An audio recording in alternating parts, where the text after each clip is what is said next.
শিশু ধর্ষণকারী বিএনপিকে চাঁদাবাজ বিএনপিকে বয়কট করা হয়। তারা সপ্তম শ্রেণীর মেয়েকে গণধর্ষণ করেছে বিএনপি এবং বিএনপি যুবদলের একজন নেতা সপ্তম শ্রেণীর আরো একটি মেয়েকে বিয়ে করতে না পারায় তার বাবাকে তুলে নিয়ে সুতরাং নারী জাতির প্রয়োজন নারী নির্যাতনকারী চাঁদাবাজ সন্ত্রাসী এবং ভারতীয়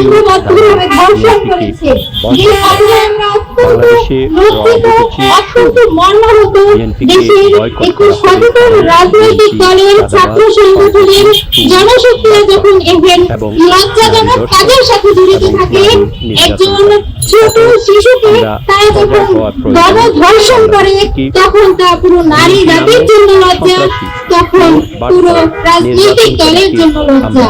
এবং একই সাথে আমরা দেখেছি ভোলাতে একজন নারীকে ধর্ষণ করা হয়েছে তার স্বামীকে নির্যাতনের পর। তখন এসব ঘটনা আমাদের অত্যন্ত শঙ্কার দিকে নিয়ে যাচ্ছে।